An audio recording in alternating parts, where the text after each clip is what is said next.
Hey everybody, my name's Jason. I'm one of the community managers here at Coffee Stain Studios, and I decided to film this one from the desk today. So if you see my eyes darting all over the place, it's definitely not because I'm reading from a script. I'm actually just watching Mario Kart Wii speedruns. It's been a little over a month since Satisfactory released on PC and console. In case you missed it, or you just randomly clicked on this video, we added a whole bunch of stuff, like new weather events like rain, a new fluid truck, an updated vehicle pathing system, and a whole lot more that I'd get into, but it's besides the point of the video. A point I do want to make is thanking you all for playing and checking out the update. Your continued support keeps the lights on, and more importantly, keeps us motivated to work on the game. We're grateful you choose to spend your time with Satisfactory and that you chose to kick your summer off with 1.2. Since then, we've received a lot of great feedback, both positive and negative. You guys like the new vehicle paths, but you wished you could still use the old system. We added daisy chaining, and your girlfriend finally agreed to play with you, but she can't connect to your server, and she stopped answering your calls. Basically, we added some cool new features, but we also added some accidental ones, which are otherwise called bugs. Let's talk about it. One of the more common pieces of criticism with 1.2 is in regards to performance. We've been getting reports of decreased performance when entering new areas, weird micro stutters, frame drops while using large blueprints, and some other buggies that weren't around before 1.2. We've been collecting all this information from our QA site, link in description, and documenting it in Jira for the team to take a look at. But while we investigate these, let's talk about a big factor to these performance-related issues, the engine upgrade. For those that were unaware, we upgraded from Unreal Engine 5.3 to 5.6 with update 1.2. It's a lot of numbers. While that may not seem like a huge jump, we did in fact skip several updates to the engine. For context, 5.3 came out in September 2023, and 5.6 came out in June 2025. To put that in perspective, 5.3 came out when Max Verstappen got his world record 10 consecutive race wins. The last time we upgraded engines, Red Bull had a competitive one. Yeah. So we have a bit of a mantra with engine upgrades around the studio, which is the longer you wait, the bigger the pain, and it's just genuinely true. Epic Games, the creators of Unreal Engine, add a lot of amazing features and performance improvements with each update, such as better multi-threading support for modern CPUs. This is really good for CPUs with 8 cores, which have been pretty standard since around 2019-2020. We can push certain systems in our game to the CPU in a shared multi-threaded pipeline, rather than running them in isolation. This leads to higher FPS overall and better scalability as your factories grow. The only kicker is that if you're not running a CPU with multi-threading, your performance might have gotten worse with this update. It's a bit of a give and take situation, but this really helps us future-proof the game for years to come. Another thing we're utilizing in this engine upgrade are lightweight scene capture methods.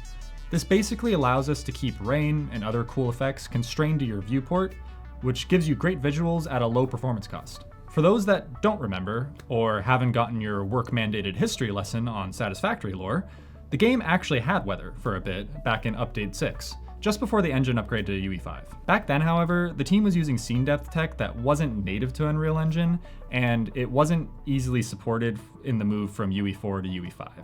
Now though, UE5 has their own lightweight scene capture methods, and this actually allowed us to properly integrate weather to Satisfactory again. Okay, that's all I'll say about engine upgrade features, but if you want more information about these changes, including our transition from CPU-based instancing to GPU-based instancing, I can make a more detailed video with our tech artist, Ben. Let us know in the comments below if you'd like to see that. Basically, big updates like this jump from 5.3 to 5.6 often come with core engine changes that create ripple effects for a game as large as Satisfactory. These changes touch basically every aspect of the game, and requires significant review from the team to get functional again. I know we have this reputation of being like a big, powerful, hunky game studio. You know, the bad boys of game dev, if you will, but we're actually a pretty small team.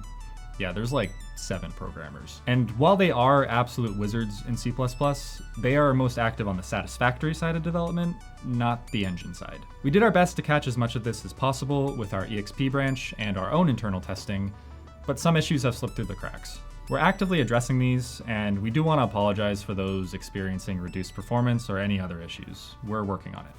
So I want to briefly talk about something we do to help catch these performance-related issues, and that something's called profiling.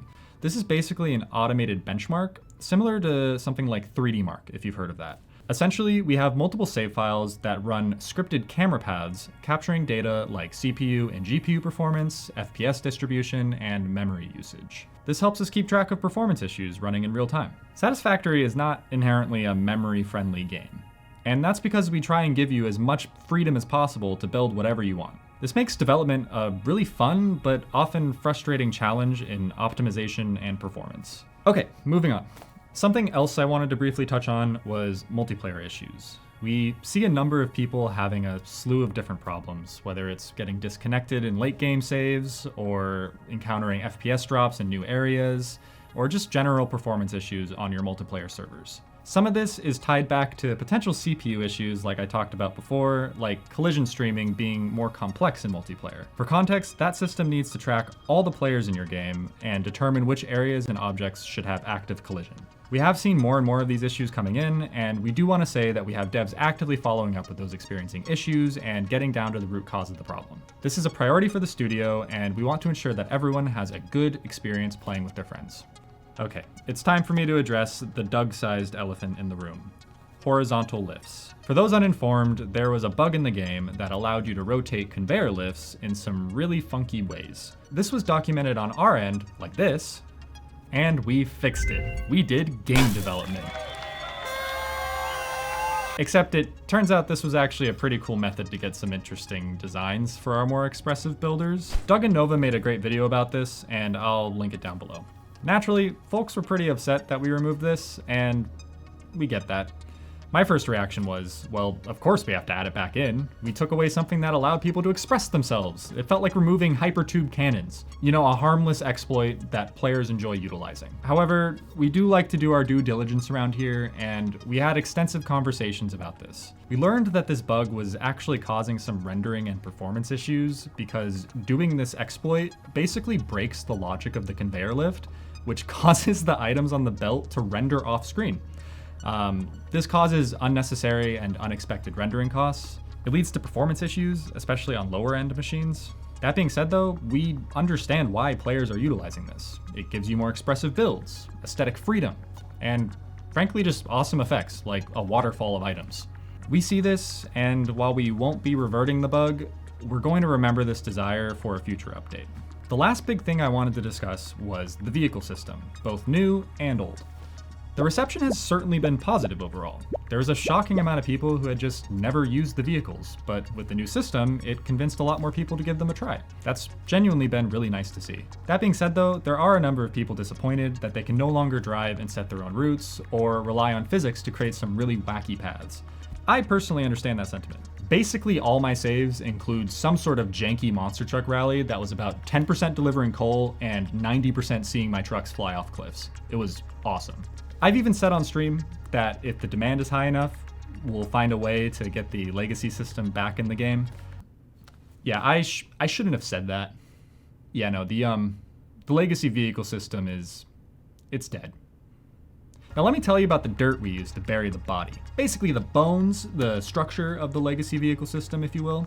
It's been increasingly more difficult to support since the initial engine upgrade from UE4 to UE5. It's been a pain point, frankly, for the team to manage, and this new system offers a way more scalable solution that the game can support for years to come. To keep the legacy system would mean continuing to support it with each update to Satisfactory.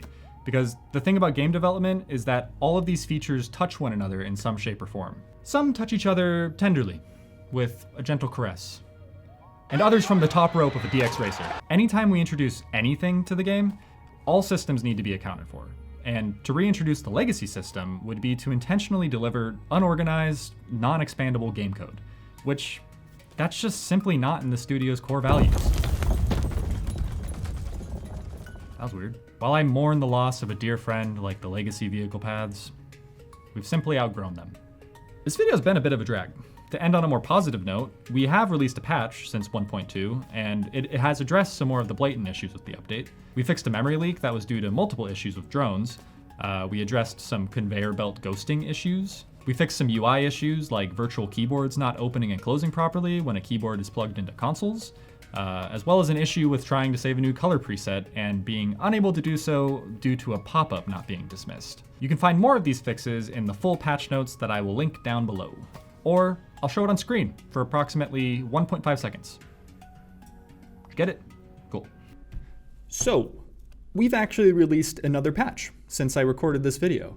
Uzu failed to mention that to me, but honestly, it's pretty hard to talk when you're just spamming PK Fire the entire lunch break.